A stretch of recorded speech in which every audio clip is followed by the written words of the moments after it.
Film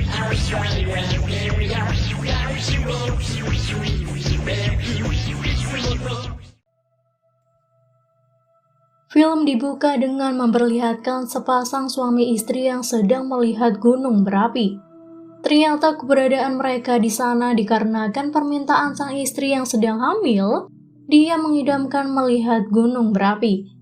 Sang suami merasa aneh dengan keinginan sang istri tersebut, namun demi menjaga kebahagiaan sang istri dan buah hatinya, dia pun menurut saja. Saat sedang menikmati keindahan gunung Merapi, tiba-tiba terjadi gempa bumi dan dibarengi dengan semburan kabut tebal dari gunung tersebut, menandakan akan terjadi gunung meletus. Dengan menggunakan mobil, sang suami melajukan mobil dengan kencang untuk menghindari abu panas dari letusan gunung Merapi. Keadaan semakin terasa tegang saat sang istri merasakan sakit yang luar biasa di perutnya. Ternyata air ketubannya sudah pecah, pertanda dia akan melahirkan. Sang suami berusaha untuk melajukan mobilnya dengan kencang, namun naas dengan keadaan mobil yang sudah tertutupi abu tebal, dan mereka pun mengalami kecelakaan saat menabrak pohon besar di pinggir jalan.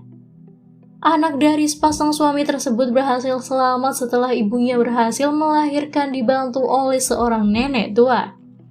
Namun naas, kedua orang tuanya meninggal seketika itu juga. Anak perempuan tersebut bernama Alana yang saat ini tumbuh di sebuah panti asuhan.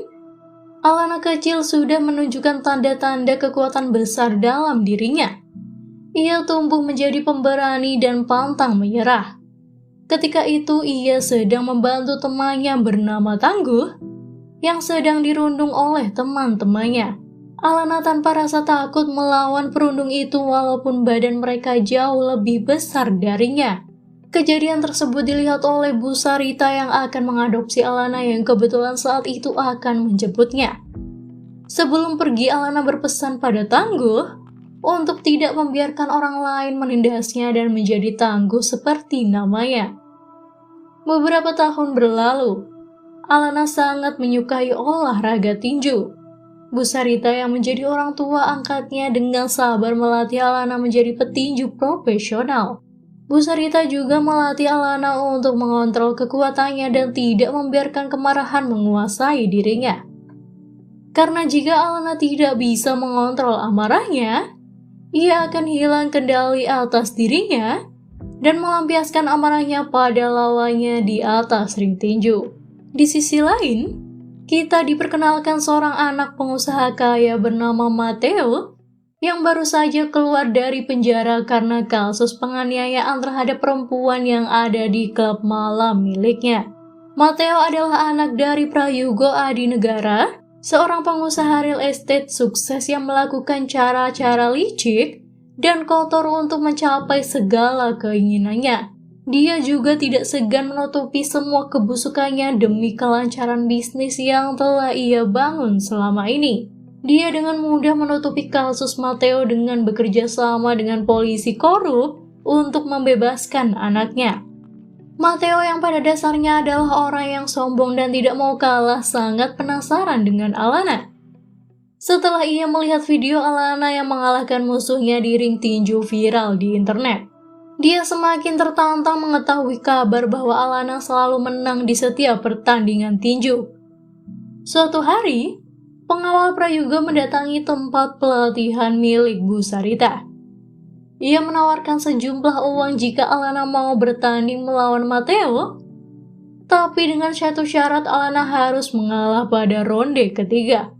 Namun dengan tegas Sarita menolak penawaran tersebut dan mengusir mereka pergi karena dia tidak mau berurusan dengan prayoga yang terkenal licik, apalagi dia tidak mau sesuatu terjadi pada Alana. Tapi siapa sangka Alana menerima tantangan dari Matteo dan pergi bersama Gilang dan Jimin, saudaranya yang menjadi anak angkat Bu Sarita juga. Sebelum pertandingan, Gilang dan Jimin selalu mengingatkan Alana agar mengontrol amarahnya dan mengalah pada ronde ketiga sesuai kesepakatan agar mereka tidak mendapat masalah nantinya. Namun, ketika memasuki ronde ketiga, Alana hilang kendali atas kekuatannya dan melampiaskan amarahnya pada Matteo yang langsung membuat Matteo terkapar tak berdaya.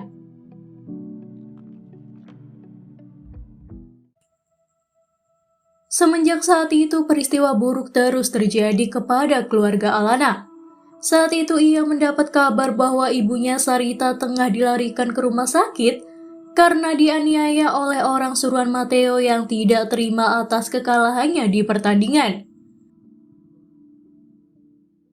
Mengetahui itu ulah Matteo, Alana dengan marah pergi ke tempat Matteo dan dengan cepat mengalahkan para pengawal Matteo yang menghalanginya. Tapi belum sempat dia berhadapan dengan Matteo, ia dicegah oleh seorang laki-laki bernama Kala. Dia mengingatkan Alana bahwa yang terpenting sekarang adalah kesehatan ibunya. Di lain sisi, ternyata Matteo sudah meninggal ditembak oleh seseorang yang masih belum diketahui. Polisi kesulitan mencari pembunuhnya karena CCTV sengaja dimatikan. Namun menurut pengakuan teman perempuan Matteo yang saat itu bersamanya di tempat kejadian, mengatakan bahwa Alana lah pelaku yang membunuh Matteo. Prayogo sangat marah mendengar hal tersebut dan berencana akan membalaskan dendam anaknya. Ketika Alana sedang mengunjungi ibunya di rumah sakit, ruangan tempat ibunya dirawat tiba-tiba meledak. Setelah itu datanglah sekelompok orang suruhan Prayogo membawa Alana. Namun lagi-lagi Kala datang dan menyelamatkan Alana. Kala membawa Alana bertemu Bu Sarita di rumahnya. Ternyata Kala telah lebih dulu menyelamatkan ibu Alana sebelum kejadian pengeboman di rumah sakit. Di sana Alana diperkenalkan dengan Eyang Mariani, ibunya Kala. Ternyata Kala selama ini diam-diam mengikuti Alana karena dia yakin Alana adalah titisan sosok Dewi Asih yang selama ini yang kelompok mereka cari. Kelompok mereka disebut Jaga Bumi, yakni kelompok yang menelusuri titisan sosok Dewi Asih. Lalu Alana diceritakan tentang asal-usul kekuatannya selama ini. Pada zaman dahulu ada sebuah kaum adidaya yang terbagi menjadi dua. Kaum yang berbuat kebaikan dalam kehidupan dunia dipimpin oleh Dewi Asih, sedangkan kaum yang penuh dengan dendam dan kebencian yang dapat menghancurkan dunia dipimpin oleh Dewi Api. Dalam sebuah pertarungan, Dewi Api berhasil dikalahkan oleh Dewi Asih dan dikurung di sebuah gunung berapi. Dipercaya bahwa Dewi Api akan terbebas dari kurungan jika 5 panglimanya dibangkitkan. Panglima ke-1 yaitu pendekar sakti dengan kekuatan sihirnya, panglima kedua setengah manusia dan siluman yang haus darah, yang ketiga siluman bocah yang cerdas dan sakti, yang keempat siluman penguasa samudra, dan yang kelima roh jahat yang masuk ke dalam diri manusia yang dulu disebut roh setan. Jika kelima panglima tersebut bangkit, maka Dewi Api akan terbebas dan seluruh dunia akan hancur. Untuk mencegah kebangkitan kelima panglima, Dewi Asih menitiskan kekuatannya dari waktu ke waktu. Ternyata sumber kekuatan Alana selama ini adalah karena dia adalah titisan Dewi Asih. Dan mimpi buruknya tentang sosok wanita berwajah api yang selama ini menghantui dalam tidurnya adalah wujud Dewi Api yang ingin menghalangi Alana untuk meneruskan perjuangan Dewi Asih. Setelah mengetahui siapa dirinya sebenarnya, Alana menyadari tanggung jawab yang besar untuk menyelamatkan orang-orang tertindas dan juga mencegah kebangkitan kelima panglima Dewi Api. Di lain sisi, diketahui bahwa panglima kelima Dewi Api adalah Prayogo. Selama ini dia sudah menyiapkan tumbal 1000 jiwa dengan menumbalkan 1000 orang dari penduduk kumuh yang ia anggap sebagai perusak lingkungan. Ia berencana membangkitkan roh setan dalam dirinya dengan menggunakan kalung yang selalu ia kenakan, yang menjadi sumber kekuatannya. Dan dengan menumbalkan 1000 orang tersebut, ia akan menjadi roh setan yang tidak terkalahkan. Alana ditugaskan untuk mengambil kalung Prayogo untuk mencegah kebangkitannya. Dengan kekuatan yang ia miliki dan baju yang bisa mengontrol kekuatannya, ia dengan mudah merebut kalung Prayogo. Tetapi tanpa diduga kalung tersebut bukanlah kalung asli melainkan kalung tiruan. Ini menandakan Prayogo bukanlah sosok roh setan seperti yang mereka duga selama ini. Mereka termasuk Eyang kebingungan siapa yang telah menjadi roh setan sebenarnya. Beberapa waktu belakangan ini sering terjadi teror di sebuah pemukiman penduduk yang dihuni oleh 1000 orang. Merasa ada hubungannya dengan roh setan, Alana pun datang ke pemukiman tersebut untuk menyelidikinya. Di sana ia diganggu oleh beberapa preman. Beruntung ia dibantu oleh seorang laki-laki bernama Tangguh yang ternyata teman masa kecilnya sewaktu di panti asuhan dulu. Menurut cerita Tangguh, orang yang tinggal di pemukiman tersebut sering mendapatkan penyiksaan dan sabotase dari orang yang tidak diketahui. Puncaknya saat terjadi kebakaran di pemukiman tersebut sehingga mereka harus diungsikan ke tempat pengungsian sementara oleh orang berseragam yang mencurigakan. Di saat yang bersamaan, Eyang Mariani baru mengingat bahwa ritual penumbalan 1000 jiwa untuk membangkitkan roh setan harus dilakukan secara bersamaan. Maksudnya 1000 orang harus dibunuh secara bersama-sama di satu tempat. Akhirnya mereka menyadari bahwa 1000 orang yang dibawa ke tempat pengungsian akan dijadikan tumbal untuk membangkitkan roh setan. Ternyata roh setan dibangkitkan pertama kali dari keempat panglima untuk memperkuat 1000 pasukan iblis demi kelancaran, untuk membangkitkan satu persatu kelima panglima yang lain yang akan dibangkitkan oleh kelompok penyembah Dewi Api.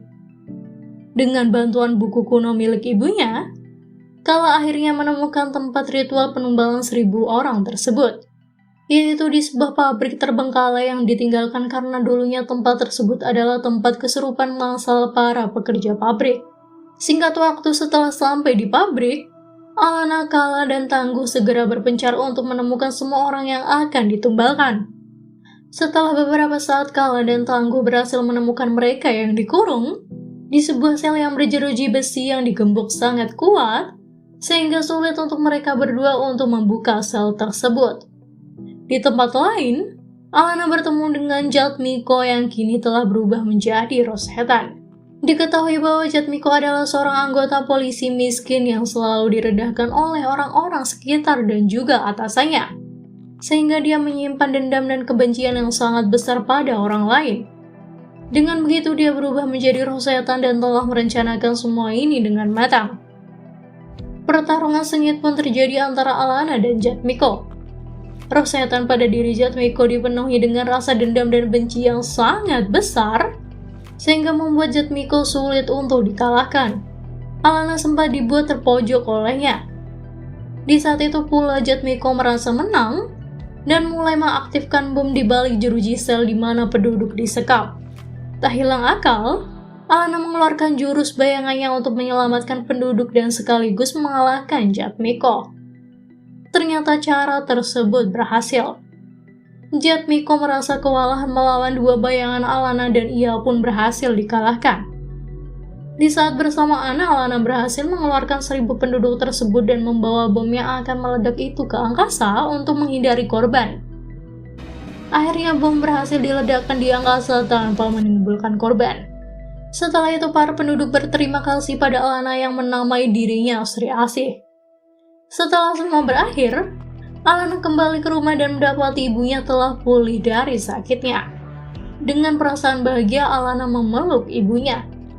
Di akhir film, Alana dipertemukan dengan seorang yang memiliki kekuatan dari Dewi Asih seperti dirinya yang bernama Gundala. Bersama-sama ia dan Gundala akan memberantas kejahatan dengan kekuatan yang mereka punya.